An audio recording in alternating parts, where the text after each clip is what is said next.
Welcome back to the channel, guys. So in this video, we're going to discuss the blockbuster.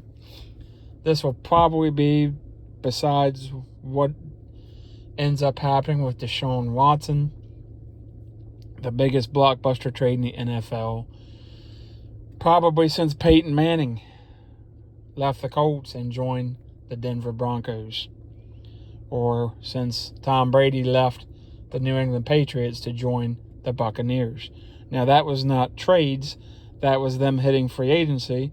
Colts drafted Andrew Luck. Patriots brought in Cam Newton and then eventually drafted Mac Jones to replace Tom Brady. They were both free agents. Left, they chose where they wanted to go. Russell Wilson did as well, though, because he had to approve this trade. So let's make that clear off the bat.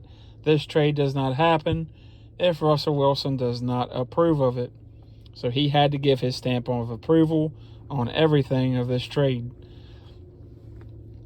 So it's pretty impressive for the Broncos.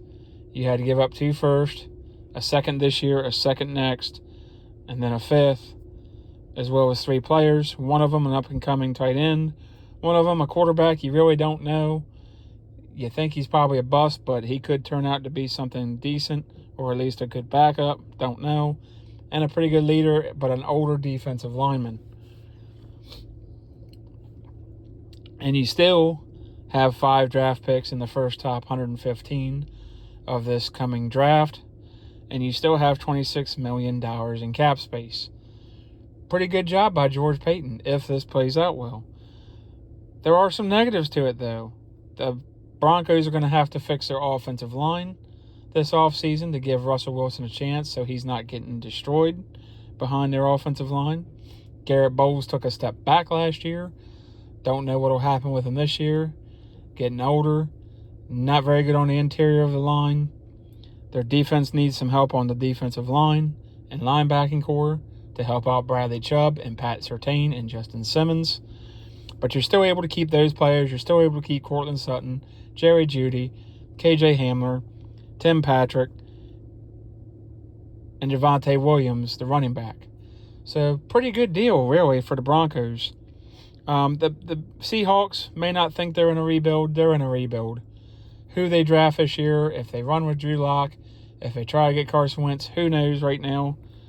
But the Seahawks are definitely in a rebuild mode with this trade, especially after releasing Bobby Wagner yesterday. We'll get into that in another video. This is on the Denver Broncos. However, Russell Wilson did miss a month last year. He has gotten nicked up over the last couple years. He's an older player. He's not a young spring chicken anymore. He's a really good quarterback. But if I'm taking quarterbacks in the division, you're not the top of the division just because of this. I'm still having the Chiefs at the top. I still have the Chargers second just because of Justin Herbert. Barring their head coach doesn't make more in-game blunders and cost them some games. Hopefully Brandon Staley learned from mistakes made last year. And the Raiders, Derek Carr always stays healthy, minus 1 year. And he's always in the mix. You get some pieces on that Raiders team, they could very well be the number 2 or number 3 seed and maybe compete for the division. Because the AFC is tough. So neither one of these teams is going to have a cakewalk winning the division or getting to the playoffs. However, I could see all 4 of these teams making the playoffs. And all 4 of these teams having 10 or more wins. But it is going to be a brutal division. They are going to beat each other up. Make no mistake about it.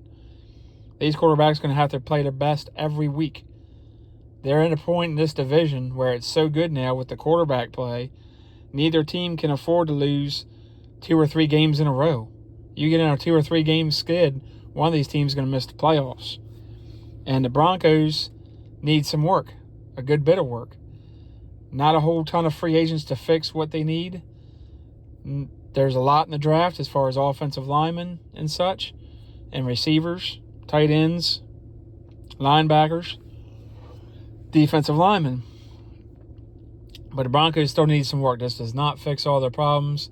This, in my opinion, gives them at least 2, maybe 3 more wins. And they could make a run. They have one of the best young corners in Pat Surtain. But they got to stay healthy, too. If they have some injuries, they're in trouble. So make no mistake, I'm not picking the Broncos right now. I'm going to pick teams after the draft. After free agency and the draft, I will pick my division winners. And then after training camp, I will give my final picks for division winners for each division. Probably going to be wrong. Might be right on some.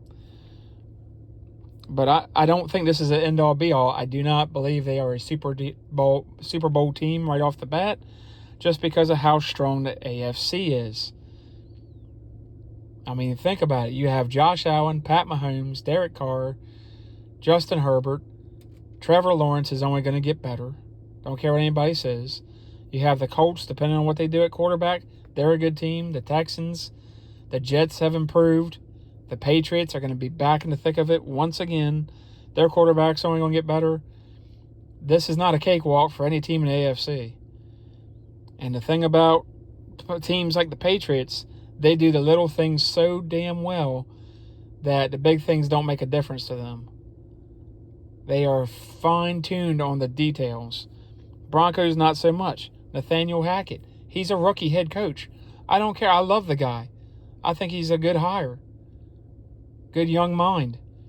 But this guy was a quarterback's coach, never been a coordinator. So pump the brakes just a little bit on this guy. I hope he does well. I hope for the sake of Broncos fans, they make the playoffs. But this could very easily go the other way. Especially when you look at past remarks from Seattle Seahawks teammates. He threw his offensive line under the bus in Seattle, which is a no-no.